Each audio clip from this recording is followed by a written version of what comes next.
शुक्र ज़िंदगी में शामिल कर लें। ये गौसुल आज़म सैयदना शेख अब्दुल कादिर जीलानी का पहला दर्स है, पहली तालीम है। अगर ज़िंदगी को तब्दील करना चाहते हैं ना, वाकई में आप चेंज करना चाहते हैं और इस नीयत से बैठे हैं, तकरीर सुन के अमल करना ऐसे ही है जैसे डॉक्टर के पास जाके दिखा के उसकी दवा लाके दवा ना खाना।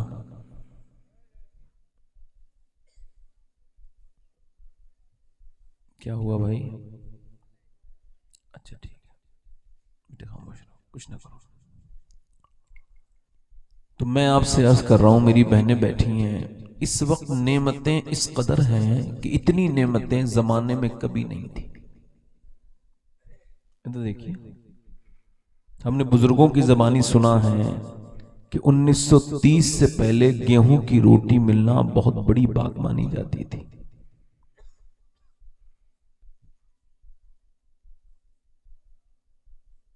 भाई ऐसा करो कि ये मोबाइल बंद कर लो, बड़ी मेहरबानी आपकी होगी। असल में ये मैं आपको बता दूं, अब ये रिसर्च हो चुका है और मैं अपने साथ तस्वीर रखने लगा हूं, पहले कभी नहीं रखता था। मैंने गौर कर लिया कि मोबाइल से अगर बचना है तो तस्बीह अपने हाथ में रखो, वरना जो 4 घंटे से ज्यादा मोबाइल यूज कर रहा है या तो वो पागल है या पागल होने वाला है, ऐसा ऑक्सफोर्ड कह रहा है, मैं नहीं कह रहा हूं।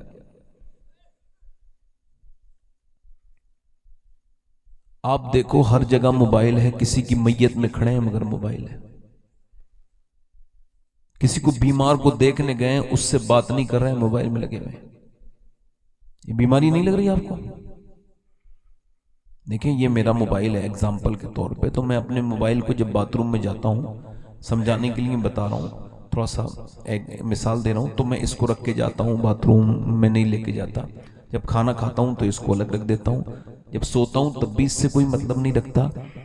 अब मैं मोबाइल का मालिक हूँ, जब चाय रख देता हूँ, हटा देता हूँ, मगर जब ये ना मुझे सोने दे, ना बाथरूम में अकेला जाने दे, ना खाने दे, ना किसी से बात करने दे, तो ये मोबाइल मेरा मालिक हो गया।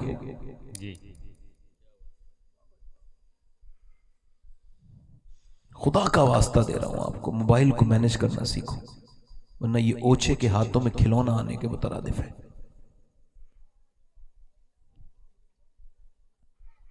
नेमतें जिस कदर हैं, इतनी नेमतें कभी जमाने में थी नहीं थी, मगर जितनी नाशुक्री इस दौर में है, इतनी भी जमाने में कभी नाशुक्री नहीं थी। हर इंसान आज परेशान है। लोगों को ऐसा लगता है कि दौलत कमाने से खुशियां आएंगी, मगर दौलतमंद अपनी दौलतों को देख के ऐसे ही रो रहे हैं जैसे मोर जब नाचता है तो बाद में अपने पाँव को देख के रोता है। मगर क्यों? क्योंकि उसने दौलत तो कमाई मगर उसका शुक्र अदा नहीं किया। इसी वजह से दौलत सुकून नहीं देती। गरीब हो अगर शुक्र अदा करने वाला होता है, अल्लाह उसे बड़ा ही सुकून अता करता है।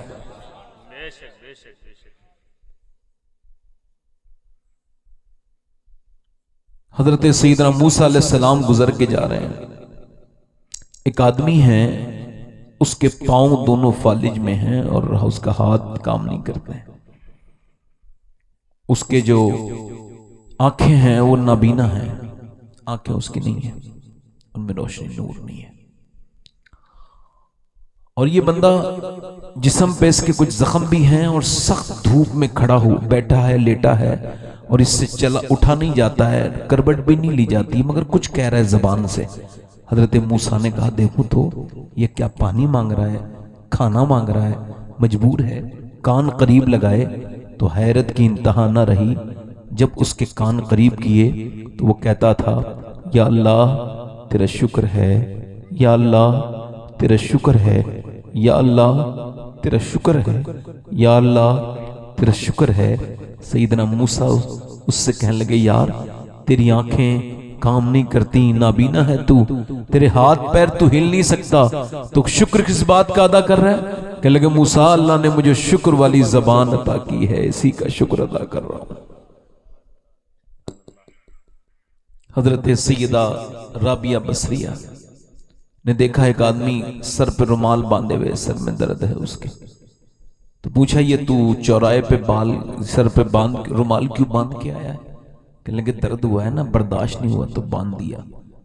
तो सैयदा राबिया ने उसकी पट्टी को खींच लिया और फरमाया तुझे शर्म नहीं आती, मालिक ने एक जमाने तक तुझे सेहत दी तो तूने चौराहे पे आके कभी शुक्र नहीं अदा किया जोर से कि या अल्लाह तेरा शुक्र है मैं बीमार नहीं, आज जरा सा दर्द दे दिया है तो पूरे मोहल्ले को दिखाता फिर रहा है।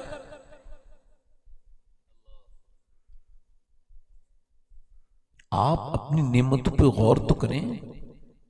हजरत सादी शिराजी, हाफिज शिराजी कहते हैं मैं शिराज में चल रहा था रहमतुल्लाह अलैह, मेरे पैर के जूते पुराने हो गए थे, फिर चलते चलते टूट गए, तो फिर मैं जब चला तो गर्म जमीन थी तो मेरे पाँव में छाले पड़ गए रेत की वजह से, और फिर वो फूट गए, और फिर मैं चलता था तो मेरी आह निकल जाती थी।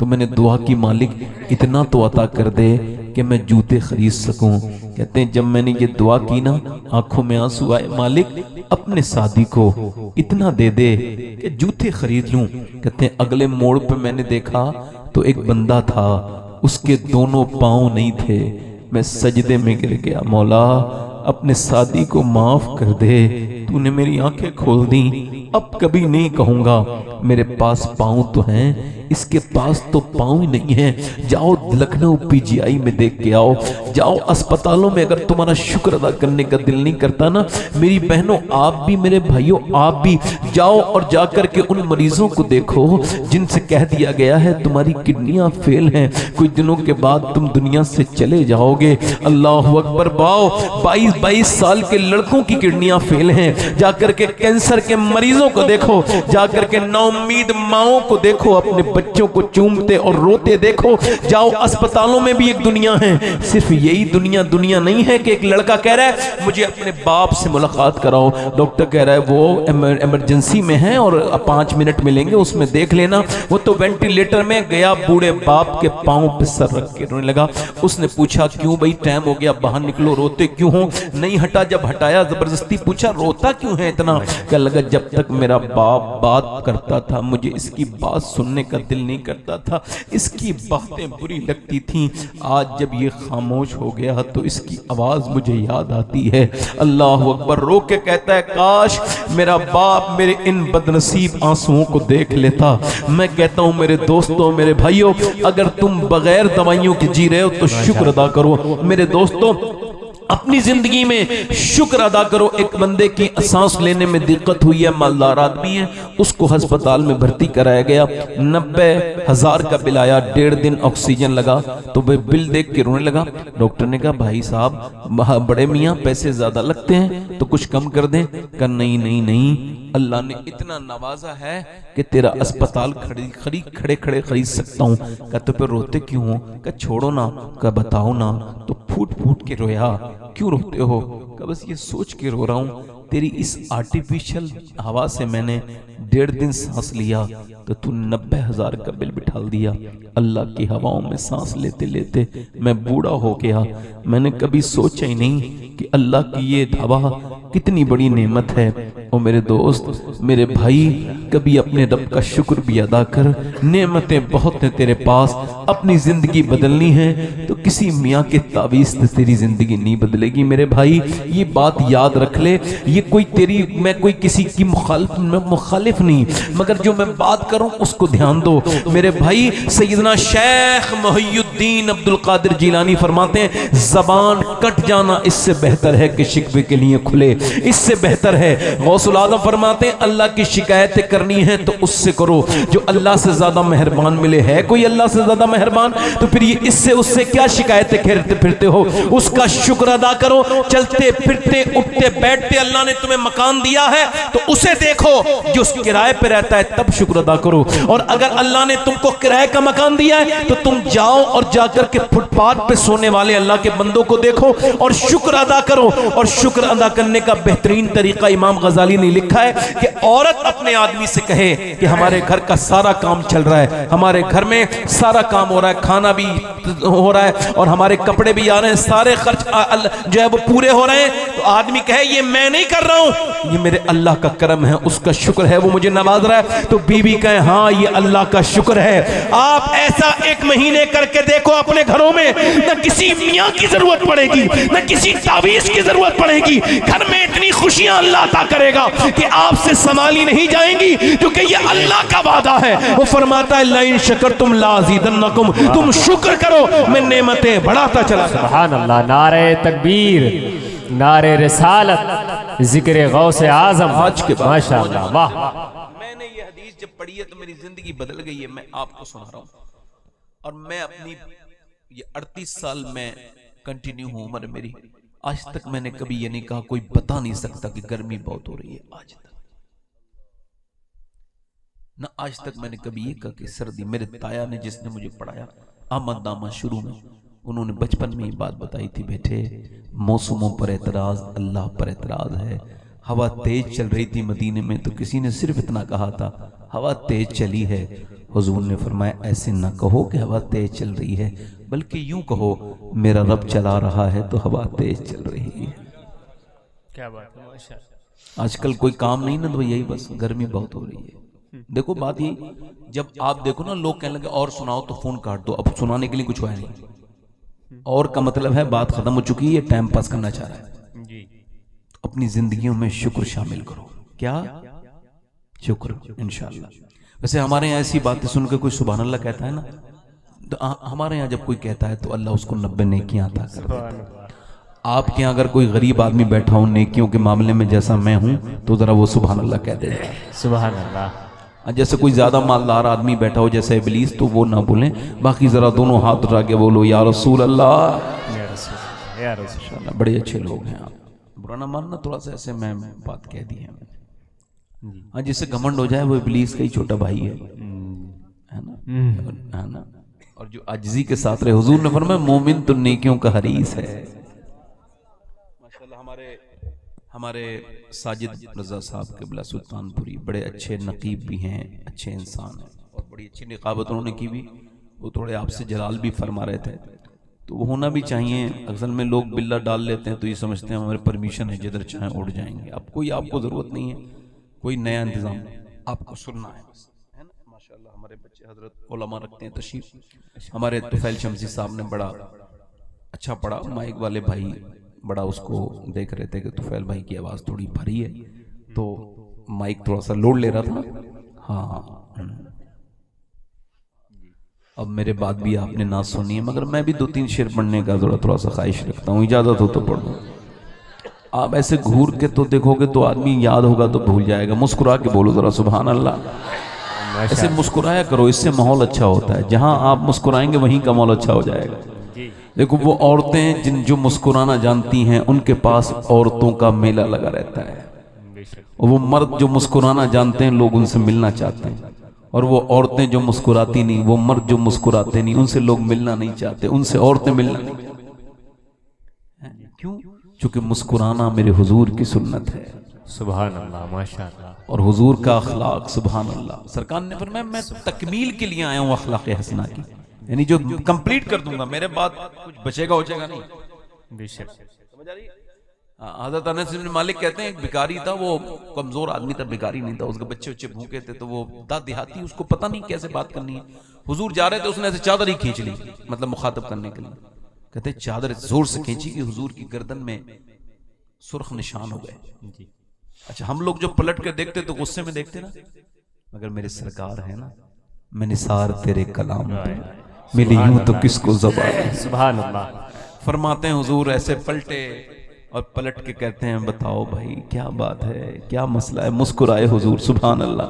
जब मुस्कुराए तो वो भी देहाती तक आसाम, मेरे बच्चे भूखे हैं, मैंने सुना है आप भूखों को खाना खिला देते हैं। आपने फरमाया ठीक है, ये दोनों पहाड़ों के बीच में जितने भी मवेशी हैं सारे तेरे हैं, जा ले जा। मेरे करीम से अगर कतरा किसी ने मांगा, हाय हाय हाय हाय, वाह वाह वाह वाह, सुभान अल्लाह सुभान अल्लाह।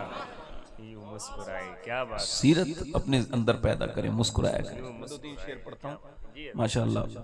हमारे कमेटी वाले लोग जब तक सलाम नहीं हो जाए बेचारे परेशान रहते हैं, इनके लिए दुआ करो अल्लाह ताला इनको कयामत की परेशानी से हम सबको बचाए। हल्का सा इसका को हल्का सा और आवाज थोड़ा सा इसका टेबल बनाए।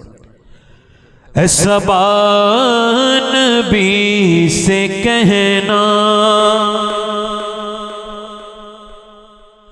जो मदीने को तू जाए,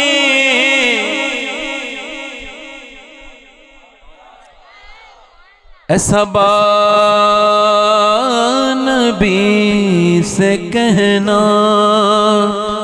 जो मदीने को तू जाए, तेरे दर की आरज़ू में ये दीवाना मर न जाए। ये मिसरा मेरे साथ पढ़ लें जरा। तेरे दर की आरज़ू में ये दीवाना मर न जाए, ऐसा नबी से कहना। और तेरे गम में काश सरवर मेरी जिंदगी ये गुजरे,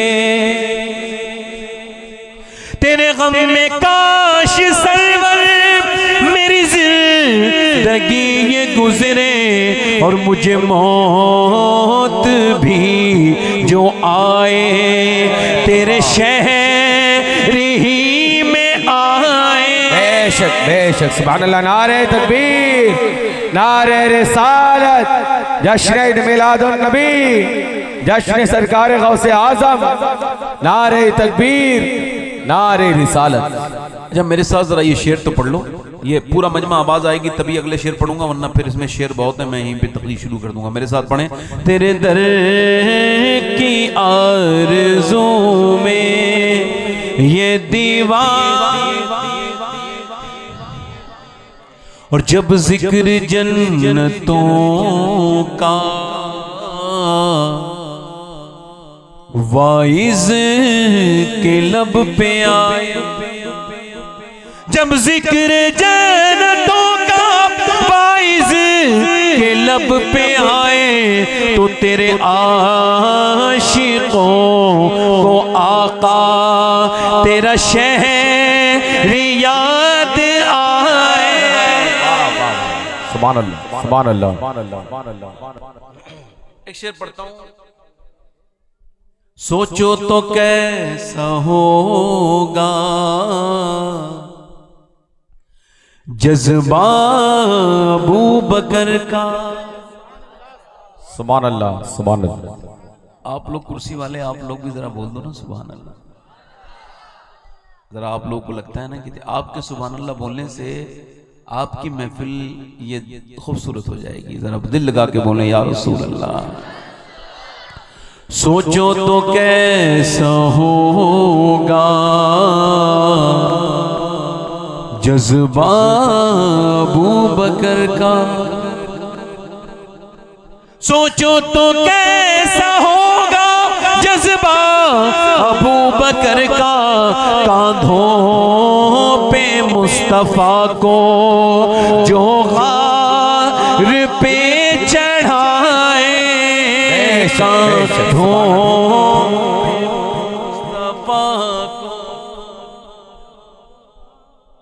मेरे साथ वो एक मिसरा आप पढ़ लें। तेरे दर की आरज़ू में, मैं तो 2-3 शेर पढ़ रहा हूँ, आप असद इकबाल को ऐसे नहीं सुनेंगे जैसे आप सुन पा रहे हैं, ऐसे वो सुनाएंगे नहीं आपको। मेरे साथ पढ़ लें।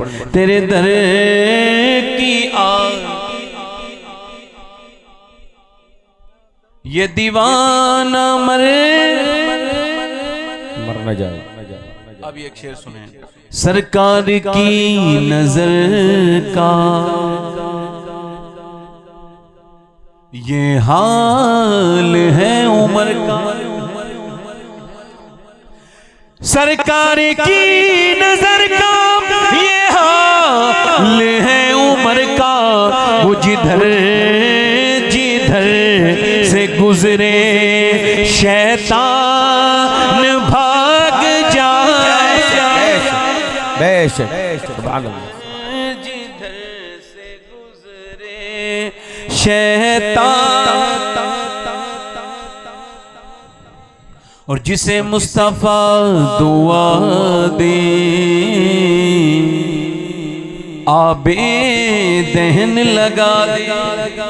सुभान अल्लाह सुभान। जिसे मुस्तफा दुआ दे आबे दहन लगा दे, फिर शेर वो खुदा का खैबर उखाड़ बेशक सुभान अल्लाह। नारे तकबीर, नारे रिसालत, जश्न मिलादुन नबी, नारे हैदरी। और एक शेर पढ़ता हूँ अपनी बहनों की नजर। वो हमारी बहनें जो नमाज पढ़ने के लिए बेचारी टाइम नहीं निकाल पाती ना, वो थोड़ा सा काम ज्यादा रहता है। सुबह वो नाश्ते में नाश्ता बनाना होता है, फिर दोपहर को खाना है, फिर शाम का खाना है, फिर बर्तन भी धोने, कपड़े भी धोने, और 10-15 मिनट गीबत कभी करनी है, तो वक्त नहीं निकाल पाती। इस वजह से उन मेरी बहनों की नज़र है, मैं उन्हीं कह रहा हूँ, वो बुरा ना माने जिन्हें ऐसा करती हूँ, बाकी दूसरी कोई बुरा ना माने मेरी बहन, उनकी नज़र है ये शेर। अल्लाह करे तो मेरी बहनों के समझ में आ जाए। शेर ये कितना अच्छा है ये आप फैसला करेंगे, मैं नहीं करूँगा। आप इसको सुन के बताइए। आप वारिस पाक की बारगाह के करीब रहते हैं, इस वजह से ये शेर आपको अच्छे से सुनना चाहिए, बाकी मर्जी आपकी है। मेरे साथ पढ़े। तेरे दर की आरज़ू में ये दीवार मर न जाए, और बेटी वो मुस्तफा की कितनी अजीम तर है। बेशक बेशक। बेटी वो मुस्तफा की कितनी अजीम तर है, जो इशाम में सर झुकाए और फज्र में उठा। बेशक बेशक सुभान अल्लाह। जिंदाबाद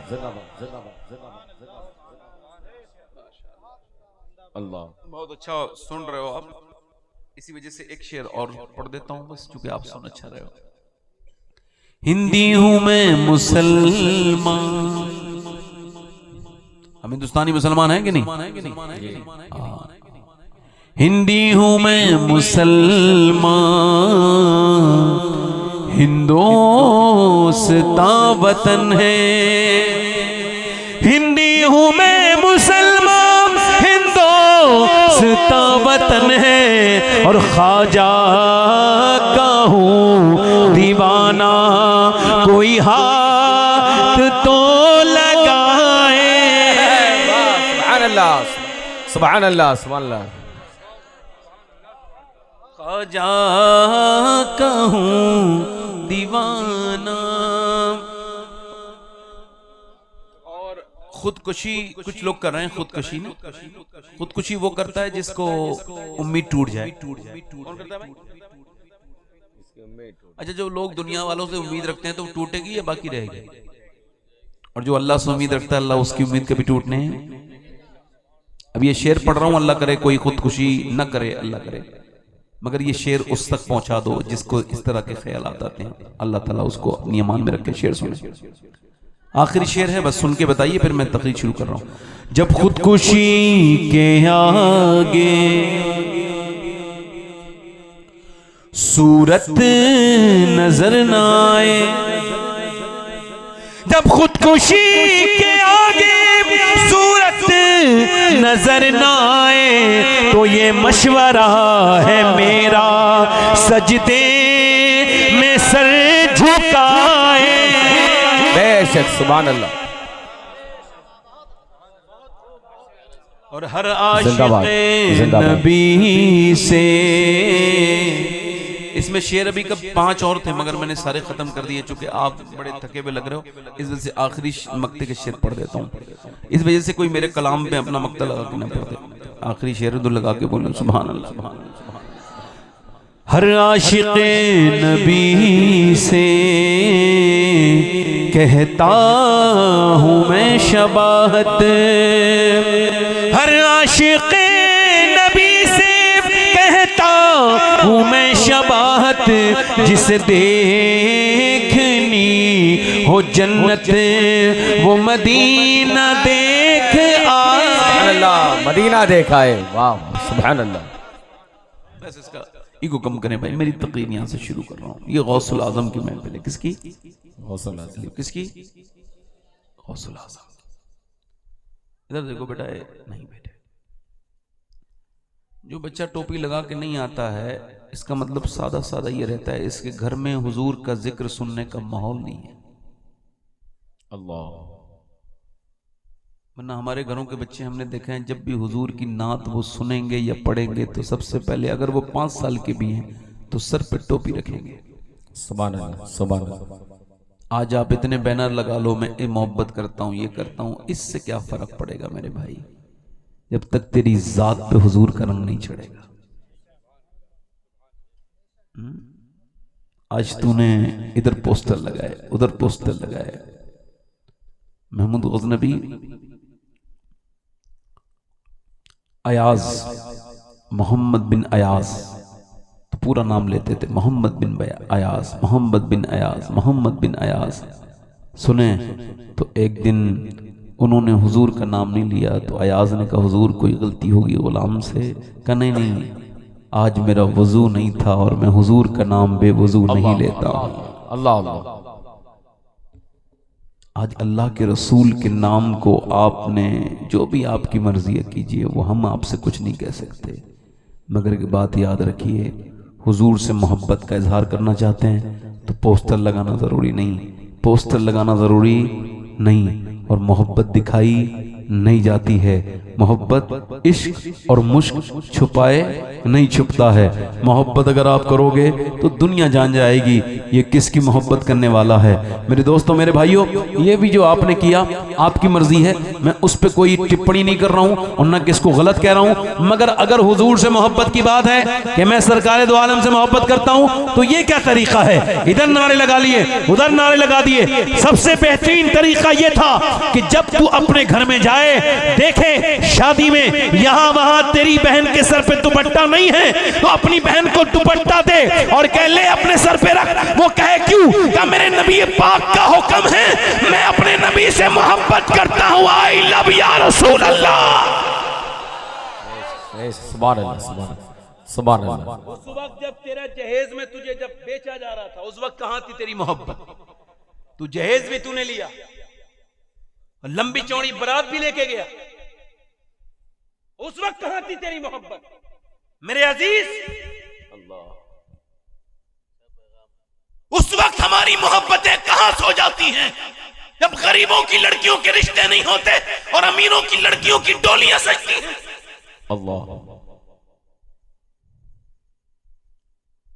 जब तेरा रिश्ता हो रहा था तो तुझे कहना चाहिए था मैं बगैर शादी करूंगा, बगैर जहेज के। तो जब कोई इससे पूछता क्यों नहीं करूंगा भाई, क्यों? का इस वजह से कौन देता है देने को मुंह चाहिए, देने वाला है सच्चा हमारा नबी। मोहब्बत का इजहार कहां करने बैठा है? मोहब्बत का इजहार तो तब होना चाहिए था जब मस्जिद से अजान की आवाज आए, तू अपने दोस्त के साथ बैठा है, तू मोबाइल देख रहा है, तू ये कर रहा है, वो कर रहा है, ऐसी अजान की आवाज आई तूने मोबाइल बंद कर लिया, तू घर से निकला मस्जिद के लिए, और मस्जिद में जाने के बाद लोगों ने कहा कहां जा रहा है, मेरे साथ तो रुक दोस्त, ओए बैठा था बैठा रहे, मस्जिद की अजान की आवाज आगे जा रहा हूं। अरे भाई क्यों जा रहा है? क्या इस वजह से मेरे सरकार की आंखों की ठंडक है नमाज। बहुत अच्छा पैगाम, माशाअल्लाह, जिंदाबाद। किसी को चढ़ाने के लिए नारे लगाना इस्लाम में है क्या? पूछना चाहता हूं, क्या हम लोग अपने आप के बारे में गौर नहीं करेंगे? हम अपने नौजवान जोशीले बच्चों को समझाएंगे नहीं कि मेरे दोस्त, मेरे बच्चे, तुझ भी छोटा है, तुझे इस मुल्क के माहौल का खबर नहीं, पता नहीं, तुझे इस तरह के नारे नहीं लगाने, तुझे अपने आप को इस आफतों में नहीं फंसाना है। मेरे दोस्त, अगर हुजूर से मोहब्बत ही करनी है तो एक बात ये कर कि कभी अपनी माँ से जोर से ना बोलना। एक सिहाबी ने कहा या रसूल अल्लाह, मैं आपके साथ जिहाद पे जाना चाहता हूँ। फरमाया तेरे माँ बाप हैं, हाँ, उनकी खिदमत कर, फिर तुझे जिहाद का ही सवाब मिलेगा। मैं आपके सामने किसी भी तरह की तकरीर कर सकता हूँ, मगर मेरे भाई अपनी जिंदगी को तब्दील करो। देखो इस वजह से ये बात कह रहा हूँ, हो सकता है भाई इसे माइक का आप इसका गूंज कम करें आप, और इसको आप ऐसा करें कि एक जगह इसे सेट कर दें और आपने ज़्यादा आवाज़ बस ऐसी कर दें कि आवाज़ आती रहे लोगों। देखो हो सकता है मेरे भाई ये मेरी ज़िंदगी की आखिरी तकरीर शुरू हो रही हो सकता है। देखो मैं इस वजह से कह रहा हूँ, मेरे हुजूर से पूछा गया, ये अर्ज़ की गई या रसूलल्लाह ये बताइए अक्लमंद कौन है, अक्लमंद कौन है। आज आपको लगता है जो पैसे ज़्यादा जमा कर ले वो अक्लमंद है, जो प्लाट ज़्यादा खरीद ले वो अक्लमंद है। बोलो वही तो अक्लमंद है हमारी नज़र में, जिसके पास ज़्यादा दौलत हो, बेहतरीन जिसके पास ज़िंदगी हो। अल्लाह के रसूल से अर्ज़ की गई या रसूलल्लाह अक्लमंद कौन है। आपने फरमाया जो मौत को कसरत से याद करके उसकी तैयारियां शुरू कर दे। क्या कर दे? यहां आज जहां तकरीर मैं कर रहा हूं यहां 20 साल के बाद कोई और मुकर्रिर तकरीर कर रहा होगा। जो बच्चे हैं वो जवान हो चुके होंगे, जो बूढ़े हैं वो कब्रों में चले जाएंगे, और जो नौजवान हैं, और ये तो छोड़ो आप, हो सकता है मेरे भाई ये मेरी ज़िंदगी की आखिरी तकरीर हो रही हो। अगर ऐसा हो सकता है तो ऐसा भी हो सकता है कि इस पूरी महफिल में कोई मेरा अजीज मेरा भाई बैठा हो जो आखिरी तकरीर सुन रहा हो सकता है इसके बाद वो तकरीर। अल्लाह। अच्छा कभी मौत ने कहा है किसी बेनमाजी से यार तौबा कर ले तू मर जाएगा कल, कहा है कभी? हालांकि बेनमाजी के बारे में अल्लाह के रसूल फरमाते हैं जलील होके मरेगा, इतना जलील होगा कि 7 समंदरों का पानी भी पी लेगा उसकी प्यास नहीं बुझेगी। जो अपने रब के सामने झुकता नहीं है, नमाज का पाबंद नहीं है, और मरेगा जलील होकर, उठेगा जलील होकर फिरौन के साथ, नमरूद के साथ, हामान के साथ। अल्लाह। गौसुल आजम फरमाते हैं बेनमाजी को जब दफन करो तो उसका कब्रिस्तान अलग बनाओ, मुसलमानों के कब्रिस्तान में दफन ना करो, उस पर जब अजाब आएगा तो दूसरे मुर्दों को तकलीफ। अल्लाह। इसका मतलब यही तो है, मुसलमानों कब्रिस्तान में दफन ना करो। इधर देखो आज तक मौत ने कहा किसी से ओ बेनमाजी तू तौबा कर ले आज के बाद, फिर तू कभी ना अब आज के बाद तू मर जाएगा कल, कभी नहीं कहा किसी शराबी से ए भाई ए क्या मामला है, क्या इधर बैठो, आके इधर बैठो, बैठो इधर बैठ जाओ, बैठो। हम सब जानते हैं बेटे जिंदगी हो गई हमको 15 साल हो गए, हमें सब खबर है, तुम्हारा दिल ही नहीं लगा इसमें। दिल लग जाए तो इंसान अपना दिल अगर उसका हुजूर से लगा हो तो फिर हिलता जुलता नहीं है वो। हाँ उम्र हो गई बेटे, हाँ अभी सर पे टोपी रख के नहीं आया, मुझे क्या समझा रहे हो? हुजूर की महफिल में बैठे हो, कुछ सुन के चले जाओ, हो सकता है तुम्हारे फायदे की कोई बात मैं कह के चला जाऊं, हो सकता है जिस पे तुम अमल कर लो मेरे भाई तो कुछ जिंदगी आपकी बदले, तो मुझे भी उसका सवाब मिल जाए और मेरी भी आखिरत सवर जाए।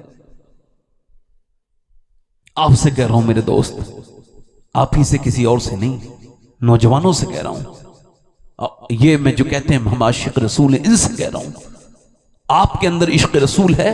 मौत ने कभी कहा ओ शराबी आज के बाद शराब ना पीना मर जाएगा कल, कहा कभी?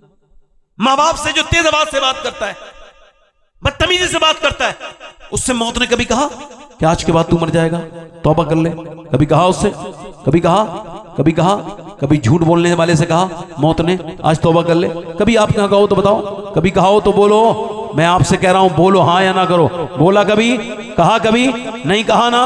अब ये बात इस वजह से कह रहा हूं पूरा मजमा मेरी इस बात को दोहरा भी ले, पूरी तकरीब भूल जाना, मगर ये मेरा गौसे आजम का फरमान जो है मेरे शेख का, ये ना भूलना। न किसी शराबी से कभी मौत ने कहा, न कभी बेनमाजी से कहा, न माँ बाप के नाफरमान से कहा। अब गौसे आजम फरमाते सैयदना शेख कि मौत तुझे हाल बदलने नहीं देगी। मेरे साथ जरा ये आप जुमला दोहराइए, मौत तुझे हाल बदलने नहीं देगी, लिहाजा जिस हाल में मरना चाहता है उसी में जीना शुरू कर दे। अल्लाह। अब जो बदनिगाही करके जी रहा है, जो गीबत करके जी रहा है, जो बदतमीजी, उसी हाल में मरेगा और मौत उसे हाल बदलने, जल्दी बोलो, मौत उसे हाल बदलने, मौत उसे हाल बदलने नहीं देगी। यानी 22 साल का नौजवान है, करीब से बता देता हूं। अच्छा क्या उम्र है आपकी? मैं तो उम्र पूछना चाहता हूं। आपकी उम्र 50 साल है, कब्रिस्तान में जाइए, 50 साल के मुर्दे वहां हैं जो 50 साल की उम्र मरे थे। आप कितने साल के हैं? 40 साल के, तो फिर जाइए कब्रिस्तान में आपको मिलेंगे 40 साल के मुर्दे मिलेंगे। 20 साल के, हाँ 20 साल के भी हैं। 15 साल के, हाँ 15 साल के नौजवान भी वहां दफन है। मौत किसी को छोड़ती नहीं, न किसरा को छोड़ा, न दारा को छोड़ा, न सिकंदर को छोड़ा, न बड़े बड़े रुस्तम जमा को छोड़ा, न मुझे छोड़ेगी, न किसी सेक्रेटरी को छोड़ेगी, न किसी मंत्री को छोड़ेगी, न किसी विधायक को छोड़ेगी, न किसी जानवर को छोड़ेगी, न किसी इंसान को छोड़ेगी। मौत ने न जाने कितनों को इबरत का निशाना बना दिया और कितनों के इबरत का निशान वो बनाएगी। और ना आप बचेंगे, ना मैं बचूंगा, ना तकरीर करने वाले बचेंगे, ना तकरीर सुनने वाले बचेंगे। सबको मौत आकर के रहेगी। और मगर याद रखने की बात यह है कि आप किस उम्र में जी रहे हैं। अगर आप ये सोच रहे हैं मैं इस उम्र में नहीं मरूंगा, तो जाओ कब्रिस्तान, तुम्हारी उम्र में लोग मर चुके। अल्लाह, क्या उम्र है आपकी? अल्लाह, 22 साल का जवान है। कोई फिल्म लगी है कोई 1.5 महीने पहले, आज से 2 महीने पहले तकरीबन, 2, 2.5, 3 महीने पहले एक फिल्म देखने थिएटर में गया है और थिएटर में फिल्म देख के बाहर निकल रहा है। उसने कानों में एयरबड्स लगाई है, वो एयर कंडीशन सिनेमा हॉल में फिल्म देख के आया है, बाहर निकला है, अपने एयरबड्स लगाई, बाइक चलाई, मुंह में गुटखा डाला, बाइक स्टार्ट की, चल दिया। वो क्या समझ रहा था, मैं घर जाऊंगा, फिर स्क्रॉल करूंगा, फिर जाकर के इंस्टाग्राम, फेसबुक ये स्क्रॉल करूंगा। मगर मेरे भाई ये वो कर ना सका। उसको मौत ने बुलेट चलाने के बाद इतनी भी मोहलत न दी कि वो रोक लेता। वहीं पे उसको साइलेंट अटैक आया और वो दिल का दौरा पड़ के गिर गया, मर गया। अस्पताल से गया, बड़ा नाजो नखरे, बड़े इत्र और बड़े वो लगाता था परफ्यूम, मगर आज उसके ऊपर मक्खी बिनक रही है, क्योंकि पोस्टमार्टम के हाउस के बाहर उसका 22 साल का वो जवान, जिसे किसी ने सोचा भी नहीं था ये मर जाएगा, इसे मौत आ जाएगी। मौत ने उसकी मोहलत नहीं दी कि वो कानों के गाने बंद कर देता या कोई तौबा करके मर जाता। नहीं, वहीं पे मर गया, ऐसे ही मरा। अपने वो पोस्टमार्टम हाउस गया, पोस्टमार्टम हाउस में जाकर के अब वो पहले क्या करते थे, वो छेनियों से काटते थे। अब वो छेनी से नहीं काटते, अब उनके पास ये है, अब उनके पास ये ग्लेंडर है, ग्लेंडर से ये सर में उन्होंने यहां से फाड़ते हैं और उसके बाद यहां से पूरा चीर देते हैं, यहां से पूरा खत्म कर देते हैं। उसके बाद फाड़ से कर से पूरा मर्द या औरत पहले बरहना उसके सामने पड़े होते हैं, बगैर कपड़ों के पोस्टमार्टम करने वाले के सामने पड़े होते हैं। वो उसको पूरा चीरता है, पूरा चीरने के बाद फाड़ता है, उसके अंदर से जो भी उसको चेक इन करना होता है, निकालना होता है, निकालता है। फिर मोटी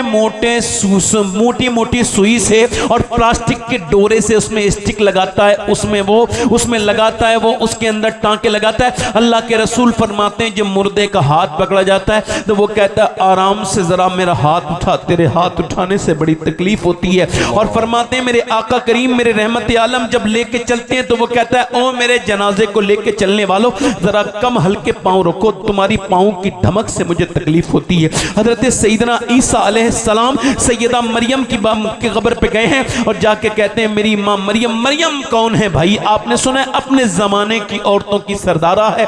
हजरत ईसा ने अपनी मां से कहा मेरी मां मैं अब तुझे जिंदा करना चाहता हूं, मैं मुर्दे जिंदा कर लेता हूं, तुझे देखने का दिल करता है मेरी प्यारी मां, तू कहे तो तुझे जिंदा कर दूं। अंदर से आवाज आई ना मेरे ईसा ना, मुझे इतनी तकलीफ हुई थी रूह निकलते वक्त कि उसका एहसास मुझे अभी तक हो रहा है मेरे लाडले, मुझे जिंदा न करना। मैं तो ये सोच रहा हूं दिन रात गाड़ियों में रहता हूं, सफर में रहता हूं, मालिक जब मैं मरूं तो परवरदिगार मुझे पोस्टमार्टम वाली मौत से बचाना। जब एक हाथ उठाने से इतनी तकलीफ होती है तो पोस्टमार्टम वाले जब चीरते होंगे तो कितनी तकलीफ होती होगी। अल्लाह अकबर। उसका जनाजा घर पहुंचा, मां रोई हाय मेरे लाल, बहनें रोई, सब रोए, मगर मेरे दोस्त सब रोते हैं मगर कोई किसी को रोकता नहीं। रिश्तेदार कह रहे हैं हमारी दुकानें बंद हैं, मोहल्लेदार कह रहे हैं बहुत वक्त हो गया जल्दी चलो। 22 साल का जवान जनाजे को उठाया गया और फिर उसने अल्लाह के रसूल फरमाते हैं मेरी नज़र में सबसे खतरनाक जगह कब्र है सैयदना उस्मान ज़ुन्नूरैन। एक गड्ढे को देख के बेहोश हो गए, गिर गए। किसी ने पूछा ए ज़ुन्नूरैन, ए दामाद रसूल आप रोते क्यों हैं? आप तो जन्नती हैं, ये आप इसको देख के कैसे बेहोश हो गए? फरमाने लगे इस गड्ढे को रास्ते के देख के मुझे अपनी कब्र का गड्ढा याद आ गया कि एक गड्ढा मेरा होगा जिसके ऊपर मुझे तख्ते लगा के रख दिया जाएगा। अब उसको तख्ते लगा के उसको दफन करके ऊपर से तख्ते लगा के मिट्टी डाल के अब जब उसकी आंख खुलती है तो लोग जा रहे होते हैं। हुजूर फरमाते हैं और कहां, वो कहता है कहां चले मुझे छोड़ के मेरे दोस्तों, कितनी रातें तुम्हारे साथ गुजारी मेरे भाइयों, कितनी मैंने तुम्हारे साथ रातों को मैंने इधर उधर कला। एक रात की तो बात है, थोड़ी देर रुक जाओ मेरे यारों, तुम रुक जाओ मेरे बेटो, तुम रुक जाओ मेरे दोस्तों, मेरे अजीजों, मेरे रिश्तेदारों, मगर कोई नहीं रुकता, कोई नहीं रुकता, कोई नहीं रुकता मेरे भाई। ये जो तकरीर कर रहा है सारे जितने भी हैं, अगर अल्लाह ने चाहा तो मौत की जब कब्र में आंख खोलेंगे, सोचो तो हम तकरीर कर रहे हैं और सुन रहे हैं और हमारे साथ ऐसा होना भी वाला है। कुछ दिनों के बाद, 10 साल के बाद, 30 साल के बाद, किसी के पास 15 साल के बाद। मगर एक सवाल का जवाब तो मुझे नौजवानों, वो जो फिल्म देख के मरा था, जब उसकी आंख खुली होगी, हुजूर तशरीफ लाए होंगे, तो उसने कौन सी हिम्मत लाई जुटाई होगी जो हुजूर को अपनी उन आंखों से देखने की जिनसे वो फिल्म देख के मरा है। अल्लाह, कल है दीदार का दिन, आज यहाँ आंख बेकार है, क्या होना है। मौला अली फरमाते हैं मैं अपनी आंखों से अपनी शर्मगाह भी नहीं देखता। किसी ने पूछा ये नाजायज तो नहीं? फरमाते बात ठीक है, मगर जिन आंखों से हुजूर को देखता था उससे देखने में शर्म आती है। मेरा इमाम कहता है कि छुप के लोगों से किए जिसके गुनाह वो खबरदार है, क्या होना है। पाँव राह पुरखार है, क्या होना है। और कल तो दीदार का दिन, आज यहाँ आंख बेकार है, क्या होना है। ये गंदी तस्वीरें, ये फिल्में, ये ड्रामे देखने वालों, इधर देखो, किसी को शराबी को सुकून नहीं मिल सकता। बस जब से शराब पिएगा तब तक उसको हल्का फुल्का दिमाग उसका इधर उधर रहेगा, मगर सुकून नहीं मिल सकता। न किसी व्हाट्सएप वाले को सुकून मिल सकता है, न किसी यूट्यूबर को सुकून मिल सकता है, न किसी इंस्टाग्राम देखने वाले को। अगर सुकून मिलेगा तो फिर मेरे रब का ये फरमान कि अल्लाह के जिक्र में दिलों का चैन है, इसको कहां लेके जाऊं, इसको कहां लेके जाऊं। अल्लाह, मेरी तरफ देखो मेरे भाइयों, देखो असद भाई आ रहे हैं, हम मेंबर वाले लोग अगर चाहेंगे तो उनका इस्तकबाल कर लेंगे, मगर आप लोग नहीं उठेंगे, क्योंकि आप उठने के बाद फिर ठीक से बैठ नहीं। आप आराम से इंशाअल्लाह ताला बैठे रहिए। नारे तकबीर, नारे रिसालत, नारे रिसालत, जश्न ईद मिलादुन नबी, जश्न ईद मिलादुन नबी, फैज़ान गौसे आज़म, फैज़ान गौसे आज़म, इश्क मोहब्बत, इश्क मोहब्बत, इश्क मोहब्बत, इश्क मोहब्बत, प्यार मोहब्बत, प्यार मोहब्बत। शायर इस्लाम असद इकबाल कलकतवी। नारे तकबीर, नारे रिसालत। बैठ जाइए, बैठ जाइए। आपने तारुफ भी सुन लिया है भाई, मेरी तरफ देखिए।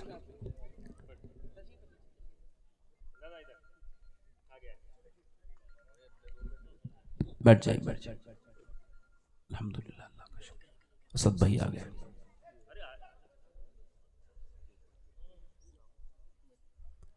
मैं आपसे अर्ज कर रहा था मेरे दोस्त, मेरे भाई,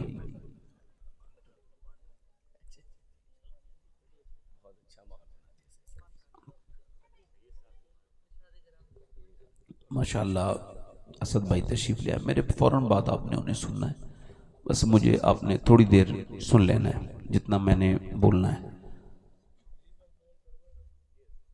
अब आप ज़रा थोड़ा सा आपसे गुजारिश करता हूँ, मेरी तरफ ध्यान दें। हमारे रिजवान भाई तशरीफ रखते हैं, अल्लाह ताला आप सबको सलामत रखे। मैं कह रहा था मेरे भाई, आप मेरी तरफ देखें, और ये जो आपने अपने इंस्टाग्राम पर, फेसबुक पे वक्त गुजारा है, इससे सुकून आपको मिल जाएगा? बिल्कुल नहीं मिलेगा, कभी नहीं मिलेगा। सिर्फ जितनी देर देखोगे, दिमाग उतने वक्त तक आपका सुन तो हो सकता है, एक तरीके से बीमारी का शिकार तो हो सकता है, मगर सुकून नहीं मिलेगा। न जिना करने वाले को सुकून मिलेगा, न शराब पीने वाले को सुकून मिलेगा, न जिना में डूबने वाले को सुकून मिलेगा, न दौलतों में खेलने वाले को सुकून मिलेगा, न गाड़ियों में चलने वाले को सुकून मिलेगा, अगर क्लब में नाचने वालों को सुकून मिलेगा, न नाचने वाली को सुकून मिलेगा। और सुनो, न दौलत कमाने वालों को सुकून मिलेगा, न दौलत खाना बेहतरीन खाने वालों को सुकून मिलेगा। अगर ये सुकून मिल जाता व्हाट्सएप व्हाट्सएप पर, अगर सुकून मिल जाता फेसबुक पर, अगर सुकून मिल जाता इंस्टाग्राम पर, तो मियाँ फिर मेरे रब के वादे का क्या होता? अल्लाह ने फरमाया मेरे जिक्र में दिलों का चैन है। सुकून अल्लाह के जिक्र में मिलेगा, सुकून व्हाट्सएप पे नहीं मिलेगा, सुकून मदीने वाले की नातों में मिलेगा, सुकून मदीने वाले की बातों में मिलेगा, सुकून मेरे आका करीम की नातों में मिलेगा। मेरे दोस्त, मेरे भाई, ये आपसे पूछना चाहता हूं और आप सब मुझे इस सवाल का जवाब दें। ये जो आपकी आंखें हैं, क्या ये आपकी आंखें हैं? नहीं नहीं नहीं, ये आपकी आंखें नहीं। अल्लाह के रसूल से पूछा गया आंखें, अल्लाह के रसूल से पूछा गया आंखें क्यों बनाई गई? अल्लाह के रसूल ने फरमाया ये आंखें अल्लाह के दीदार के लिए, यानी जब अल्लाह तुम्हें जन्नत देगा, जब वो बख्श देगा, तो फिर ये तुम्हें अल्लाह का दीदार के लिए आंखें बनाई गई हैं। मगर अगर कयामत के दिन यही आंखें मेरे खिलाफ बोलने लगे, ऐ मेरे परवरदिगार, तूने दी तो इस वजह से थी कि ये तेरा दीदार करें, मगर इसने गंदा कर लिया, कहीं का ना छोड़ा, कहीं का ना छोड़ा। हजरत उस्मान गनी के दरबार में एक आदमी आया जो अभी मोहल्ले में एक औरत को बुरी नजर से देख के आया था। आपने जैसे ही उसे देखा और फरमाया, अरे लोग हमारी महफिलों में आते हैं जिना करके, कहने लगा क्या आप पर कोई वही आने लगी? पर मैं वही नहीं, अल्लाह ने मुझे जो नूर ईमान दिया है, मैंने देख लिया है कि तेरी आंखों में जिना है, ये आंखों का जिना है। आप क्या समझते हो, क्या फिजिकल जिना जिना होता है? नहीं नहीं मेरे भाई, ये भी एक जिना की सूरत है, आंखों से देखना, ये आंखों का जिना। अगर किसी की ऑडियो वायरल हो रही है, फला की, इसकी, उसकी, ये इसमें कोई हैरत ना करो। जो भी शरीयत से आगे निकलेगा, रुसवाई उसका मुकद्दर है, उसको रुसवा होना है। जब गैर महरम से बात करना हराम था, अल्लाह, इससे कोई फर्क नहीं पड़ता है कि वायरल किसकी हुई है। जो भी शरीयत की हुदूदों को फलांगेगा, इससे आगे जाएगा, बर्बादी उसका मुकद्दर है, बर्बादी उसका नसीब है, उसको पता होना चाहिए। अच्छा, तूने क्या किया? एक लड़की से और तू वीडियो कॉल कर रहा है, वीडियो कॉल ठीक है कर, अच्छा ठीक है। मैंने एक लड़के से कहा, ये बताओ तुम्हारी ये जो बहन बैठी है उसका नाम लेके, अगर ये किसी लड़के से वीडियो कॉल रात के उसी टाइम पे करे जब आप उस लड़की से वीडियो कॉल करते हो, तो कैसा लगेगा? गुस्सा आने लगा उसे। मैं कहा मेरे भाई, अगर तेरी बहन है तो वो भी तो किसी की बहन है। वीडियो कॉल, बेहयाई का जमाना, बेशर्माई का जमाना। 11 लाख लड़कियां मुसलमानों की चली गई। एक सवाल का जवाब चाहता हूं, बहुत दिनों से ये सुन रहा हूं, बयान भी कर रहा हूं, एक सवाल का जवाब दो, क्या वो वाकई में मुसलमान थी जो चली गई? क्या वो सही मानों में मुसलमान थी? सही मानों में थी? जल्दी बोलो, सही मानों में थी? अगर सही मानों में वो थी तो मुझे सवाल का जवाब दिया जाए। मैं अल्लाह का शुक्र सैयद हूँ, हर तकरीर में ये बात कहता हूँ, यहाँ भी कह रहा हूँ, मैं जब मर जाऊँ तो मेरी वसीयत है, मेरी कब्र में और दफन करने के बाद से पहले मेरे सीने पे एक फ़लस्तीनी, उन साहबजादियों, उन शहजादियों में से, मेरी बेटियों में से किसी एक का जूता मेरे सीने पे रख देना, जिसने ये बयान दिया, हम जब रात को सोते हैं तो पहले कुरान पढ़ते हैं, फिर बुर्का ओढ़ते हैं, फिर सोते हैं। किसी ने कहा बुर्का ओढ़ के तो कोई नहीं सोता, आप क्यों सोती हो?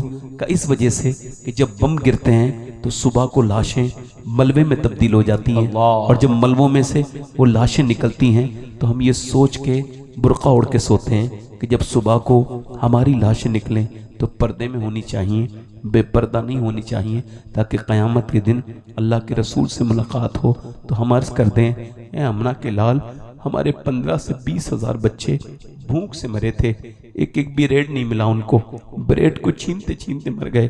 अल्लाहु अकबर।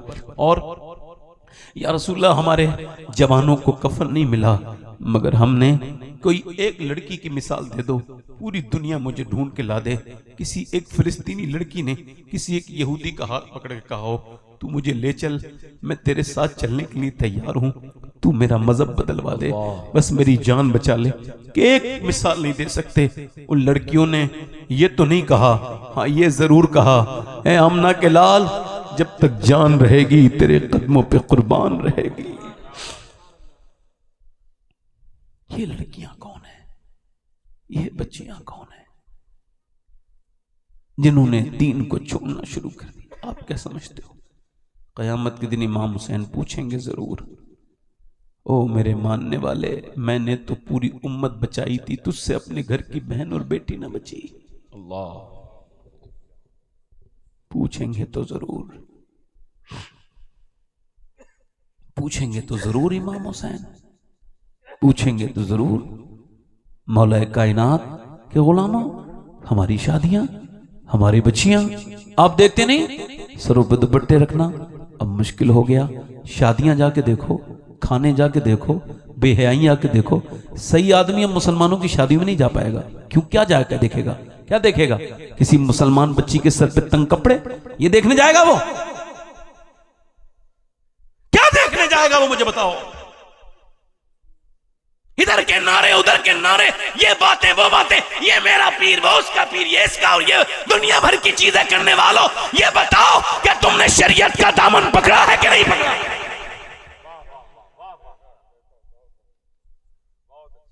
मेरा उस खानका से ताल्लुक, मेरा उस किसी खानका से उसका ताल्लुक नहीं है जिसका मदीने वाले की खानका से ताल्लुक नहीं है। बेशक बेशक। अगर कोई खानका का पीर भी शरीयत से दूर है तो उसका अपने बुजुर्गों से कोई ताल्लुक नहीं। बहुत अच्छा पैगाम। शरीयत के सब गुलाम हैं, शरीयत किसी के कोई गुलाम नहीं। क्या देखने जाएंगे शादियों में? सरों पे दुपट्टे रखना मुश्किल हो गया मुसलमान बच्चियों के। कहां रख रही हैं बच्चियां सरों पे दुपट्टे? नहीं रख रही हैं। कहां आपको मिलेंगी? आप देखो, आपको शर्म आ जाएगी। मुसलमानों की शादियों में जाओ, शर्म आएगी आपको। मुसलमान औरतों को देख के जो कभी मेकअप ऐसे ऐसे करती हैं, हजारों लाख रुपया का मेकअप खर्च कर देती हैं, मगर उनको इसका तमीज है ये कितना बुरा काम कर रही हैं? उनके आदमी को तमीज है? उनका आदमी को? ये जितने भी नारे लगाने वाले हैं फेसबुक पे, ये सब लिखना आसान है, अमल करना बड़ा मुश्किल है। अपनी बीवी से ये कहना बहुत मुश्किल है। फेसबुक पे कमेंट करके किसी को गाली देना बड़ा आसान है, मगर अपनी बीवी को पर्दा कराना यह बड़ा मुश्किल काम है। बड़ा मुश्किल काम है ये, इसको करना मुश्किल है। करेगा कौन? शादियां हमारी ऐसी हैं। हमारी बेटियों को देखो, हमारी बहनों को देखो। मैं सबको नहीं कह रहा हूं, मगर मैं आज अक्सरियत इसी पे है, इंस्टाग्राम पे है, फेसबुक पे है। इधर नाचते हुए देखो, उधर नाचते हुए देखो, और देखो फिर उसके बाद इनके मिजाजों को देखो। मगर मेरे भाई, एक हमारे यहाँ शादी हुई है, एक मौला अली की भी बारात गई है। जरा जोर से तो बोलो सुभान अल्लाह। यार ये ऐसी बारात है, नबियों के बाद ऐसी कोई जोड़ी है ही नहीं जैसी अली और फातिमा की जोड़ी है। ऐसी शादी हुई है, अबू बकर सिद्दीक बराती है। जल्दी बोलो यार, जल्दी बोलो। सुभान अल्लाह, सुभान अल्लाह। बराती है बोलो। उमर फारूक आजम बराती। बेश बेश। उस्मान जुन्नूरैन के खर्चे से शादी हो रही है। जल्दी बोलो। आए है सुभान अल्लाह, उनके तोहफे से शादी हो रही है। क्या बरकतों वाली शादी है। हुजूर निकाह पढ़ा रहे हैं, सुभान अल्लाह। और अपनी बेटी को फिर मुस्कुरा के मेरे आका करीम ने, सैयदा उम्मे सलमा आई, अल्लाह अकबर, मेरे आका करीम से कहने लगी, या रसूलल्लाह मैंने आपकी बेटी को तैयार कर दिया, मगर रोती बहुत है। हुजूर कहे, मेरी फातिमा क्यों रोती हो मेरी बेटी? तो हुजूर को देख करके फूट फूट के रोई। क्यों रोती हो फातिमा? अब्बा और कोई बात नहीं, मैं सोच रही हूँ मेरी माँ खतीजात होती तो फिर मुझे दुल्हन बना के रुखसत कर देती। हुजूर ने अपनी बेटी को रुखसत किया, सर पे हाथ रखा और क्या जहेज दिया जो मैं नहीं दे पाया, जो आप नहीं दे पाए। इन जहेजों से काम नहीं चलने वाला। वॉशिंग मशीन पुरानी हो जाएगी, ये तुम्हारा फ्रिज पुराना हो जाएगा, ये बेड पुराने हो जाएंगे, मगर वो जहेज दो जो हुजूर ने दिया वो कभी पुराना नहीं होगा। ये तेरी मशीन पुरानी हो जाएगी, कारें पुरानी हो जाएंगी, कपड़े पुराने हो जाएंगे। नबी ने एक ही जहेज दिया, रुखसत किया, पर मैं फातिमा जा रही हो, मगर याद रखना अली की फरमाबरदारी करना, और कयामत के दिन जब अपने बाप से मिलो तो इस हाल में मिलना कि अली तुमसे राजी हो, अली की इताअत करना। अली जब घर में आए तो मुस्कुरा के सलाम कर देना, कोई और जहेज न दो, ये एक जहेज दे दो। इंशाअल्लाह तुम्हारे बेटियों के घरों में अब हसन और हुसैन तो नहीं आएंगे, मगर गुलाम हसन और हुसैन घर घर में। बेशक, सुभान अल्लाह, नारे तकबीर। नारे रिसालत, जश्न ईद मिलादुन नबी, जश्न ईद मिलादुन नबी, जश्न गौसे आजम, नारे तकबीर, नारे हैदरी। आज तो तुम्हारी बेटी को जरा सी तकलीफ हो जाए तो मुकदमों तक बात पहुंच जाती है। ये जहेज दिया, झगड़ों का जहेज दिया, इनका जहेज दिया। मेरी तरफ देखो अल्लाह के रसूल के गुलामों, मेरी तरफ देखो, मैं आपसे अर्ज कर रहा हूं, बड़े ध्यान से सुनना। हजरत अली कहते हैं मेरी दुल्हन मेरे घर में आई तो मैं उन्हें देख के कमरे में रोने लगा। तो उन्होंने कहा क्या आप रोते हैं? दूल्हा तो नहीं रोता, पहली आप मुलाकात हुई है खातून जन्नत से, तो आप रोते क्यों हैं? तो कहते हैं मैंने कहा और कोई बात नहीं, अल्लाह का करम है जो फातिमा आप मेरे निकाह में आई हैं। कहा फिर रोते क्यों हैं? कहा रो इस वजह से रहा हूं कि बस आपका सब्र, आपके चेहरे पे कोई शिकन नहीं, जबान पे कोई शिकवा नहीं। और कोई भी लड़की जब दुल्हन बनती है तो दिल में अरमान ही होते हैं कि जब वो दुल्हन बने तो एक जोड़ी कपड़े तो नए हों। मैं देख रहा हूं दोनों आलम के मालिक मुख्तार की बेटी के सर पे जो चादर है उसमें 17 पैमद लगे हैं, मगर आपके चेहरे पर कोई शिकन नहीं। अजीम बाप की अजीम बेटी आगे बढ़ी, हाथ पकड़ा हजरत अली का और फरमाया ए मेरे सरताज आप दिल थोड़ा ना करें। मेरे अब्बा ने फरमाया फातिमा अल्लाह कपड़ों से राजी नहीं होता, अल्लाह सजदों से राजी होता है। अल्लाह बेश बेश जल्दी बोलो, अल्लाह सजदों से राजी होता है। हाय कि तुमने समझा होता मेरी बहनों, मेरी बेटियों, आप इस बात को गौर तो करें। सैयदना मौलाए कायनात फरमाते मेरी बीवी ने मुझसे कहा अब तवज्जो करो, ये देखो तो गौसे आजम निकले कहाँ से हैं, आए कहाँ से हैं, क्या नस्ल है उनकी, गौर तो करो। सैयदना मौलाए कायनात फरमाते मेरी बीवी ने मुझसे कहा खातून जन्नत ने 3 दिन हो गए अब बच्चों का फाका नहीं देखा जाता, आप मेरी चादर ले जाइए और बेच दीजिए। हजरत अली कहते हैं मैंने फरोख्त की, मुझे अफसोस तो हुआ मगर फरोख्त की 6 दिरहम की, दिरहम होते हैं चांदी के, 6 दिरहम लेके मैं अपने बच्चों के लिए कुछ खरीदने जा रहा हूँ। एक आदमी ने कहा कुछ मिलेगा, मेरे बच्चे भूखे हैं। हजरत अली कहते हैं मैंने सोचा नहीं, अच्छा होना ये चाहिए था 3 दिरहम इसे दे दें, 3 अपने बच्चे को दे देंगे तो उनके लिए कुछ लेके चलते हैं। मगर कहते हैं नहीं, मैंने बगैर सोचे समझे ये भी नहीं सोचा कि मेरी बीबी का माल है, मेरा नहीं है, चादर उनकी थी। कहते हैं मैंने सारे 6 के 6 उसे दे दिए, मुझे पता था मैं जितना सखावत वाला हूं मुझसे कहीं ज्यादा फातिमा सखी है।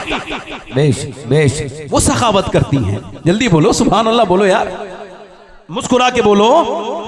अगर मैं आपसे बोल पा रहा हूं तो जरा मुस्कुरा के बोलो सुभान अल्लाह।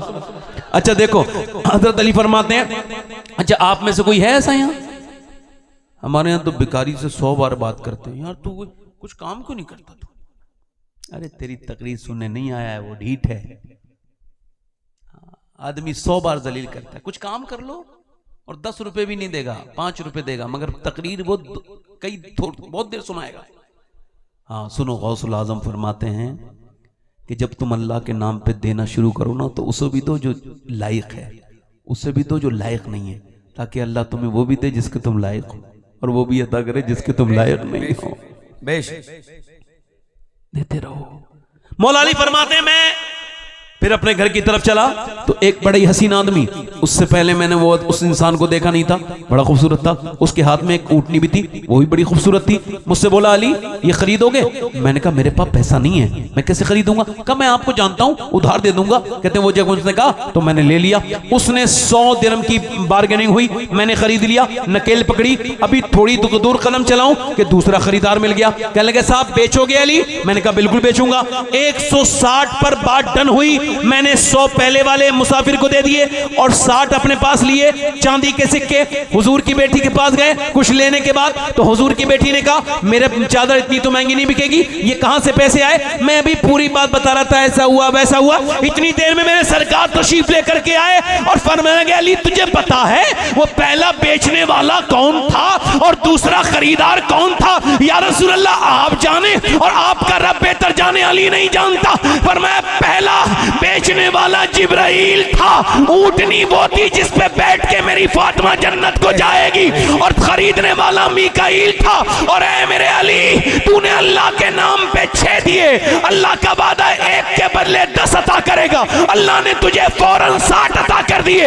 इसका मतलब यह है कि जब तुम अल्लाह के नाम पे खर्च करोगे तो अल्लाह तुमको उतना अता करेगा जितना तुमने कभी सोचा भी नहीं होगा। सैयदना इमाम हुसैन के पास एक भिखारी आया और उसने आपसे कुछ मांगा, आपने उससे कहा शाम को आना, अभी हमारा माल रास्ते में है। शाम को वो आया, सब जगह मांग के सोचा चलो हुसैन से भी देख लेता हूं क्या देंगे। कहते हैं इमाम ने कहा मैं तुम्हारा इंतजार कर रहा था। इमाम हुसैन ने फरमाया ये जो ऊंट खड़ा है इस पर 25,000 दीनार सोने के लदे हैं। कितने दीनार? 25,000। ये सब तेरे हैं, ये ऊंटनी भी तेरी है दोनों। कहता है मैं सोचने लगा या अल्लाह ये क्या मामला है, मेरी आंखें खुली रह गई। किसी ने हुसैन से पूछा ऐ हुसैन इतना क्यों देते हैं? तो कहते हैं मेरी माँ फातिमा की वजह से। मेरी माँ ने कहा था ऐ मेरे हुसैन कोई भिखारी तेरे दरवाजे पे आए और भीख मांगे और फिर कहीं और भी जाके मांगे तो फिर तूने क्या दिया? भिखारी को एक बार में इतना दे दे कि भिखारी भिखारी ना रहे बल्कि बादशाह बन जाए। बेशक बेशक, सुभान अल्लाह, सुभान अल्लाह। दिल लगा के बोलो, मुस्कुरा के बोलो। अब तो मेरी बहनों का ख्याल है अपने मिजाज से, और ये मैं आखिरी बात कर रहा हूं अपनी तकरीर की, बड़े गौर से सुने आप। आखिरी बात है, देखो कोई पीर साहब मां से बड़ा नहीं हो सकता। जल्दी बोलो। ना कोई कुतुब सहाबी के बराबर। सही जी। सहाबी की अजमतें शानें इतनी बड़ी हैं, न कोई कुतुब उनके बराबर, न कोई पीर उसके बराबर, न कोई अब्दाल उनके बराबर, न कोई गैर सहाबी उनके बराबर। नहीं हो सकता ना। मगर मशीयत यह है कि एक सहाबी हैं, उनकी रूह निकलने से पहले कलमा पढ़ने का मसला हो रहा है। ये मशीयत के लिए समझा रहे हैं बात कि आप इसको समझ जाएं और माँ बाप का मकाम आपके समझ में। इधर देखो, माँ बाप का मकाम आपके समझ में आ जाए। थोड़ा ये पैर छोड़ के बैठो, थोड़ा सीधा बैठो। आप जरा दोनों हाथ उठा के बोलो या रसूल अल्लाह। बड़े ध्यान से सुनना, इसके बाद आप भी सुनिएगा असद भाई को, मैं भी सुनूंगा। अब मैं आपसे गुजारिश कर रहा हूं, बड़े ध्यान से मुझे बताओ कि अब जब वो सहाबी कलमा नहीं पढ़ पा रहे हैं तो हुजूर को खबर हुई है सरकार आए हैं। हालांकि हमारा अकीदा यह है नबी मुख्तार कुल हैं, जिसको जो चाहें अता कर दें। मगर जबकि हुजूर ने उसको देखा कि वो कलमा नहीं पढ़ पा रहा है, सरकार ने उसको देखा, अरे उसने देखा हुजूर ने कलमा पढ़ाना चाहा, फिर भी वो नहीं पढ़ पाया। हुजूर ने फरमाया इसकी मां को बुलाओ। किसको बुलाओ? ये गैब है मेरे सरकार का। क्या है कि बंदे का मसला किस मामले से अटका हुआ है ये तो अल्लाह जानता था। सुभान अल्लाह, सुभान अल्लाह। या फिर वो सहाबी जानता था। फरमाया मां को बुलाओ। मां आ गई। क्या तुम इससे नाराज हो? क्या तुम इससे? अब देखो हुजूर समझ गए कि मां नाराज है तो अल्लाह भी। जल्दी बोलो यार, जल्दी बोलो, फिर देर ना हो जाए कभी। मां नाराज है तो अच्छा, मां नाराज क्यों है मेरा टॉपिक ये है बताने का। मैंने ये रिवायती वजह से बयान किया, मैं ये समझ आ सकूं कि मां का मकाम, मां नाराज क्यों है। आज का जुगल मौलवी ऐसे निकल गए हैं, वो मां की, अरे बीबी का भी तो एक मकाम, बीबी का मैं बता रहा हूं मकाम। लो सुनो, जाहिलो, अपने बाप से बाप नहीं कहते, उससे बात नहीं करते, उससे अलग हो गए, वो तड़पता है। और बीबी के बाप से अब्बा, अबे तेरा अपना अब्बा मौजूद है तो दूसरे के अब्बा को क्यों अपना अब्बा बना रहा है? जाहिल। अपनी मां से कभी बात नहीं करेगा, और बीबी के डर से सास से अम्मी जान, और वो भी अम्मी बन गई डायन। उसने ये नहीं सोचा कि मैंने इसके बेटे को छीना, मेरे बेटे भी छीन जाएंगे। कोई आम मसला नहीं है। कितनी औरतें, कितनी माएं रोती हैं, कितनी परेशान है, अल्लाह जानता है। ट्रेन चल गया है, बीवियों का भी तो मकाम है, तो सुनो बीवी का मकाम। हुजूर ने ये कह के खत्म नहीं कर दिया कि चलो ठीक है नाराज हो तो माफ कर दो, नहीं। फरमाया ये बताओ क्यों नाराज हो। अल्लाह। भाई तुम्हारी नाराजगी है क्यों? क्या गाली दी है? नहीं, मफहूम ये चल रहा है हुजूर की हदीस की। क्या हुजूर ये पूछ रहे हैं उससे क्या बात है, यानी तुम्हें कुछ उल्टा सीधा कहा? नहीं। गाली दी नहीं, धक्का दिया नहीं, फिर क्या बात है? या रसूल अल्लाह, ये अपनी बीबी को मुझ पर तरजीह देता है। अरे जोर से बोलो, जरा बोलो। अपनी बीबी को मुझसे ज्यादा इज्जत, अब चाहे कितने ही बड़े दर्जे का हो, उसका दर्जा यहीं पे आके खत्म। हुजूर ने फरमाया उसे सियाबी को दफन करने के बाद कि सुनो गिरो अंसारो मुहाजिरीन, जो अपनी बीबी को अपनी मां पर फौकियत देगा उसके आमाल अल्लाह कबूल ना करेगा। अल्लाह अल्लाह अल्लाह।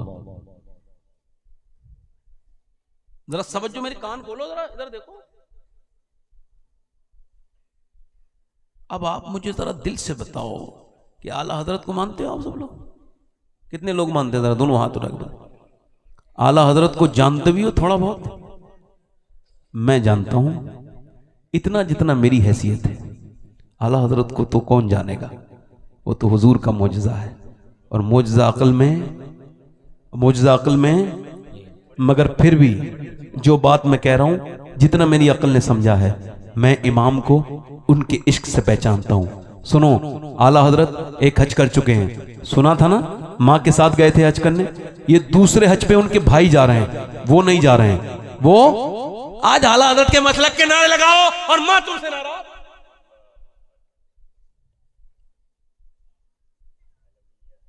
आज नारा लगाओ, नारे तकबीर, नारे रिसालत। और अम्मी सिपर, अम्मी से बात ही नहीं करता, अमल के मैदान में कूदो। और सुनो हदीस शरीफ, अल्लाह के रसूल ने फरमाया मोमिन वो है, कौन?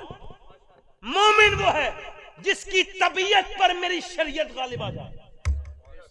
अल्लाह।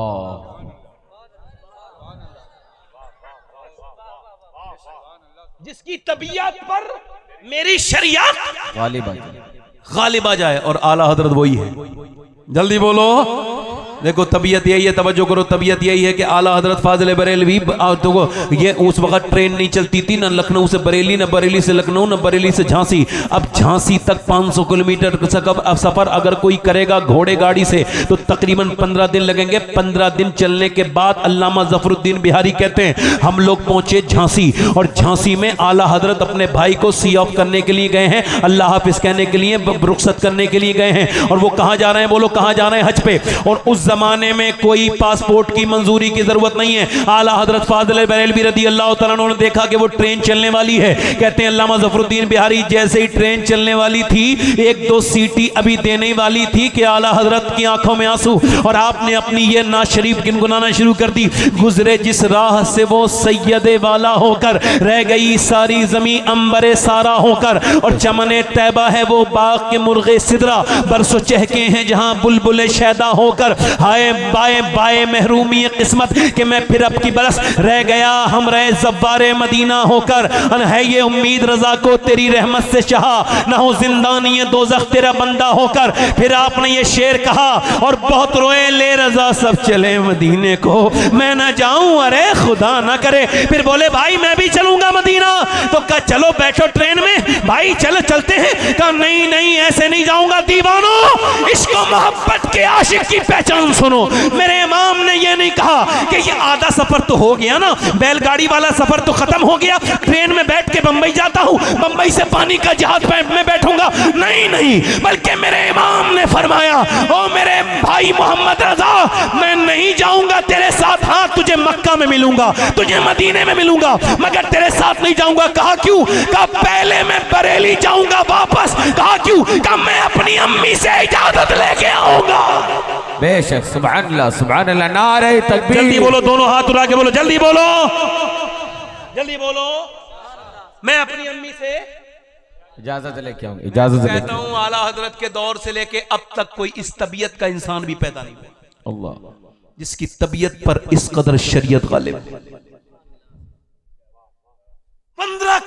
15 दिन का सफर तय करके, जब वो उस जमाने में, जबकि हमारा एक दिन में सफर में हालत खराब हो जाती है, हम सब सफर करने वाले लोग जब पहुंचे होंगे, माँ ने कहा आगे बेटे छोड़ आए अहमद रजा। आला हजरत का सुनो, फरमाते हम तीनों भाई सारे पैसे अपनी अम्मी के कदमों में रखते थे और बाद में अपनी अम्मी से कहते थे अम्मी खर्चे के लिए कुछ दे दो ताकि हमारी अम्मी की इज्जत बनी रहे, तकरीम बनी रहे, ताज़ीम। आला फरमाते हैं माँ ने कहा कि बेटे अहमद रजा आ गए छोड़ के अम्मी, मगर मैं भी जाना चाहता हूँ हज पे। तो बेटे वहीं से चले जाते, यहाँ क्यों आए? अम्मा आपसे बगैर इजाजत के थोड़ी जाऊंगा। हाय हाय, माँ की आंखों में आंसू आ गए। मेरे लाडले, मेरे अहमद रजा, जरा मेरे करीब तो आ, बेटे की पेशानी को चूमा। मेरे बेटे तू खत लिख देता। अम्मा क्या पता खत आ पाता नहीं, उसी नबी की बारगाह में जिसके जा रहा हूं उसी ने तेरी इजाजत का हुक्म दिया है।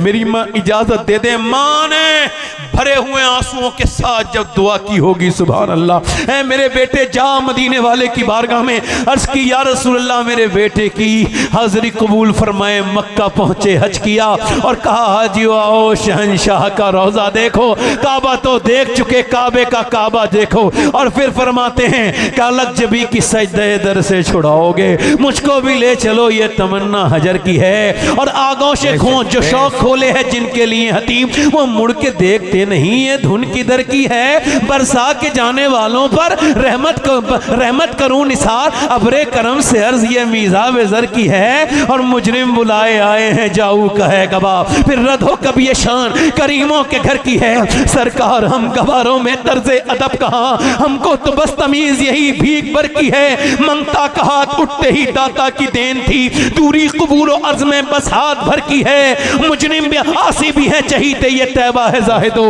मक्का नहीं के जान जहां खैर शर की है। लब्बा है आंखें बंद हैं, फैली हैं झोलियां, कितने मजे की भीख तेरे पाक दर की है। मांगेंगे मांगे जाएंगे, मुंह मांगी पाएंगे, सरकार में न ला है ना हाजत अगर की है। अल्लाह अकबर। फिर कहा ऐ मेरे मदीने वाले सरकार, ये बरेली का गुलाम आया है, इसने गुंबदे कर्रा तो पहले भी देखा था, मगर आज आपको देखने के इरादे से आया है। अब यहां से तब तक उठेगा नहीं जब तक आपका दीदार नसीब नहीं होगा। वहीं बैठे रहे, ना खाते हैं ना पीते हैं, और वहीं पे मोहब्बत भरा धरना पे लेके बैठ गए। या रसूल अल्लाह करम फरमाइए, जलवा दिखाइए। फिर अपनी नात की ये नातिया गजल कही, वो सुए लालाजार फिरते हैं, तेरे दिन बहार फिरते हैं, जो तेरे दर से यार फिरते हैं, दर बदर यूं ही खार फिरते हैं। उस गली का गधा हूं मैं जिसमें मांगते ताजदार फिरते हैं। फिर जब आशिक अपनी तमन्ना को उमड़ते हुए देखता है तो ये शेर कहता है, कोई कोई कोई क्यों पूछे तेरी बात रजा, तुझसे कुत्ते हजार पपी लफ्ज पूरे नहीं हुए हैं। मेरा इमाम के लफ्ज निकले नहीं हैं पूरे, कि गुम्बद खजरा के मकीन ने बरेली के आशिक को अपना जलवा दिखाया कि सारे पर्दे हट गए, हुजूर को सामने से देख रहा है। बरेली वाला मदीने वाले को सामने से देख रहा है, और जब हुजूर को देखा तो पुकार उठे, तो जिंदा है वल्लाह, तो जिंदा है वल्लाह, मेरे चश्मे आलम से छुप जा। सुभान अल्लाह, सुभान अल्लाह। नारे तकबीर, नारे रिसालत, जश्न ईद मिलादुन नबी, इश्क मोहब्बत, इश्क मोहब्बत, फैजान आला हजरत, नारे तकबीर, नारे रिसालत, सुभान अल्लाह। देखो माँ बाप अगर जिंदा हैं तो उनके कदम चूमो। सुनो, हुजूर ने फरमाया इसे मैं आग लगाऊंगा। किसको? सिहाबी को। अल्लाह, आग में जलाऊंगा। माँ ने कहा क्यों? कि तू नाराज जो है। कहा हुजूर ना मेरे बेटे को माफ करती हूँ। क्या करती हूँ बोलो जल्दी। आए आए, अभी माफ का लफ्ज पूरा नहीं हुआ है कि सिहाबी ने कलमा पढ़ा। मतलब साफ, माँ राजी तो अल्लाह राजी। माँ बाप को देखो, माँ रहती कितने दिनों तक है, बुजुर्गी में तो आती है, उसकी कदर हम नहीं कर पाते। देखो माँ मर जाए तो फिर रोने से फायदा इतना नहीं, जीते जी माँ की कदर करो। माँ है तो घर खूबसूरत है, ऐसे मरो कि तुम्हारा रब तुमसे राजी हो जाए। आला हजरत ने क्या सिखाया हमें? माँ का अदब, माँ का एहतराम, माँ से मोहब्बत। अब आखिरी बात आपसे यही है मेरे दोस्तों, मैंने आपसे कहा था ये तकरीर अगर करने वाले की आखिरी हो सकती है तो सुनने वालों में से कोई आखिरी तकरीर ज़रूर सुन रहा होगा। बस एक खातून है, बड़ा हुस्न का पैकर है, इतनी उस हुस्न को, उसको हुस्न अता किया गया है, जो देखता है देखता रह जाता है, पलट के देखता है, खूबसूरत है, हुस्न की मलका है। बिगड़ गई कोई ऐसा नवाब नहीं था जो उसके यहाँ आके पैसा खर्च नहीं किया। बड़ा घर बनाया, बड़ी सी एक दरवाज़ा है, उसमें बैठ जाती है और अपने ग्राहक को तय करती है, दिन में तय करती है और उसको टाइम बता देती है। उसके बाद एक नेक आदमी गुजर के जा रहा था, उसने भी उस लड़की पे नज़र पड़ी, तो चूंकि वो हसीन इतनी थी कि वो भी उस फितने से बच ना सका, अल्लाह का वली था मगर फिर भी उससे बच ना सका। मशीयत ये थी कि 1 महीने तक दुआ की, या अल्लाह उस औरत से बचा ले, मगर दिल से ख्याल उसका गया नहीं। उसके बाद फिर क्या हुआ आपको खबर है, वो सब कुछ बेच के गया। कब मुझे बता कौन सी दिन आना है, तेरे बगैर सुकून नहीं। उसने कहा ठीक है, फला रात में आ जाना। आंखों से शुरू होता है जिना। हज़रत मुजद्दिद फिसानी फरमाते हैं जिना की शुरुआत आंखों से होती है। दिल पसंद करता है, आंखें देखती हैं और शर्मगाह इस फेले बद को कर जाती है। वो आदमी गया और जब उसके पास मुकर्रर वक्त पे पहुंचा, वो बेहतरीन इत्र में नहाई हुई, अच्छा कपड़े पहने हुए दुल्हन बनी बैठी है। ये आगे बढ़ा है, उससे बात कर रहा है। थोड़ा सा इसने कम्युनिकेशन किया, थोड़ा बातचीत की और फिर उसके बाद ये आगे बढ़ा और इसने उसको टच करना चाहा, फिजिकल होना चाहा। जब हाथ आगे बढ़ाया तो मोमिन की पहचान यही है, हाथ कांप गया। है क्या बात है, हाथ क्यों कांप रहा है तेरा? कहा मैं जा रहा हूँ, मेरी तबीयत बिगड़ रही है। कहा यार तबीयत तो बिगड़ों की ठीक हो जाती है, सही बता क्यों, क्या बात है? कहने लगा सही सुनना चाहती है? हाँ तो सुन, सही बात यह है कि मैं जब सजदा करता हूँ तब भी अल्लाह मुझे देख लेता है, और आज जब मैं तेरे साथ ज़िना कर रहा हूँ तब भी मुझे मेरा रब देख रहा है। मुझे उसी को मुंह दिखाना है, मैं इतना बेहया नहीं कि मैं ये बुरा काम कर लूँ। ये कह के कांपता हुआ निकल गया। वो जैसे ही निकला है ना, वो औरत की आंखों में आंसू आ गए, उसके दिल में वो बीज बो गया तौबा के। कह लगी मैं कैसे माफ होंगी, मैंने तो इतने गुनाह किए। किसी ने कहा मूसा अलैहिस्सलाम तकी कर रहे हैं, उनसे जाके पूछ ले। वो गई किसी के जरिए कहा मैं मिलना चाहती हूँ। जब नाम वो कोई कमकल आदमी था मेरी तरह, उसने मूसा अलैहिस्सलाम से बीच महफिल में जाके कह दिया फलाना तारा आपसे मिलना चाहती है, भगाओ उसे। मैं उससे क्यों मिलूंगा, इतनी बदनाम ज़माना औरत से कौन मिलना चाहेगा, इतना नेक। चलो वो नबी है, अब भागो। वो चले गए, दरवाजा बंद कर लिया। दरवाजा बंद करके बोली मालिक मूसा ने तो भगा दिया, ये बता तू भगाएगा तो मैं कहाँ जाऊंगी? ज़मीं भी खुदा की, ज़मा भी खुदा का, मकीन व मकान ला मकान भी खुदा का। गुनाहगार बंदे कहाँ जा सकेंगे खुदा की खुदाई से बाहर निकल के? रोने लगी, मालिक मैं मानती हूँ कि मेरे तना कोई घटिया औरत नहीं, मगर तेरा तना करीम भी कोई नहीं। मैंने बड़े गुनाह किए हैं। वो एक रात आया था, उसने मुझे हाथ तक नहीं लगाया और मैंने तो कितने घर बर्बाद कर दिए। मौला मैं मानती हूँ मैं गुनहगार बहुत हूँ, मगर एक बात बता, क्या मेरी गुनाह तेरी रहमत से बढ़ गए? ये कह के फूट फूट के रोई, इतना रोई कि उसकी जमीन भीग गई। सजदा जहां करती थी पूरी जमीन भीग गई और वो सिसकियां ले रही है। दरवाजे पे दस्तक हुई, नहीं खोलूंगी, कोई मेरा ग्राहक आके मुझे परेशान करेगा, ये बुरा काम तो नहीं करूंगी। फिर दरवाजे पे दस्तक हुई, फिर रोते रोते बोली नहीं खोलूंगी। फिर उसके बाद जब जोर से दस्तक हुई तो सोचा तोड़ ना दे। दरवाजा जब खोला तो देखा सामने सैयदना मूसा अलैहिस्सलाम खड़े थे। आप क्यों खड़े हैं? आपने तो मुझे भगा दिया था। कब मुझे क्या खबर थी, अभी अल्लाह ने जिब्राइल को भेजा और फरमाया मूसा जा मेरी बंदी से कहना कि वो जो रो रही है ना, अब वो रोना बंद कर दे। उसके अल्लाह ने उसके आंसू पसंद कर लिया है और उसे माफ कर दिया। कहने लगे मूसा क्या इतने जमाने तक गुनाह करने के बाद एक बार में माफ कर दिया? हाँ। वो फरमाता है बस इतना रो ले मेरे बंदे, चाहे कितनी गुनाह की हूं, सच्चा इतना रो ले, सच्ची तौबा के बाद, कि तेरी आंख का आंसू ढल के मक्खी के सर के बराबर गाल तक आ जाए, मैं तेरे सारे गुनाह माफ कर दूंगा। एक बार उससे कहे, उसी की तरफ पलटना है। जैसे मेरे दादा परदादा मेरे बाप वो बड़े पैदा नहीं हुए थे, बच्चे ही हुए थे। जैसे मैं पैदा हुआ, बड़े हुए, फिर उनके बच्चे हुए, यानी मैं आया, फिर वो कमजोर हो गए, हाथ पैर उनके वो काम नहीं करते थे, फिर वो दुनिया से चले गए। अब मेरे बच्चे मेरी गोद में हैं, कल जब मेरे बच्चों के बच्चे उनकी गोद में होंगे तो मैं कब्र की गोद में जा चुका हूँगा। यही दुनिया का उसूल है। यह जगह जी लगाने की दुनिया नहीं है। हाथ उठा के बताओ कितने लोग ऐसे उस महफिल में हुजूर के नाम पे जान दे दोगे? दोनों हाथ उठा के बताओ। इधर उधर ना देखना, मुस्कुराना नहीं, और इधर उधर ना देखना, हाथ ऊपर उठाओ। जो जान दे सकता है कुछ भी कर सकता है ना, कुछ भी कर सकता है ना। अब एक दूसरे की तरफ देखना, मुस्कुराना नहीं, हाथ नीचे करो। कितने लोग ऐसे हैं जो आज से हुजूर के नाम पे जान भी दे सकते हैं और आज से पूरी दाढ़ी भी रखा सकते हैं। वो इस महफिल में जरा खड़े हो जाएं। हुजूर के नाम पे पूरी दाढ़ी रखाएं, वो इस महफिल में जरा खड़े हो जाएं। कौन है आशिक रसूल? इधर आ जाओ, इधर आ जाओ। कोई दूसरा है, दूसरा सुन्नत रसूल वाला? आ जाओ। दाढ़ी कटाते थे क्या? कटाते थे? अच्छा ठीक है, अब आ जाओ। आपने दाढ़ी कटाई है कभी? तो बैठ जाओ। एक दूसरे की तरफ ना देखना, बस 1 मिनट की बात है। अब बैठ जाओ नीचे, आपकी दाढ़ी है पहले। अब बैठ जाओ, बैठ जाओ मेरे भाई। तीसरा कोई आशिक रसूल है जो पूरी सुन्नत रसूल के लिए खड़ा हो जाए? कोई तीसरा आशिक रसूल है इस महफिल रसूल में? आगे पीछे से। अगर अच्छी लड़की से शादी करनी है तो फिर आपने देखना नहीं है ज्यादा रिश्ता, आपने बस दाढ़ी रखानी है। खराब लड़कियों से बच जाओगे, क्योंकि कोई भी बिगड़ी हुई लड़की दाढ़ी वाला पसंद नहीं करती। दाढ़ी वाला वही पसंद करती है जिसे मदीने वाला पसंद हो।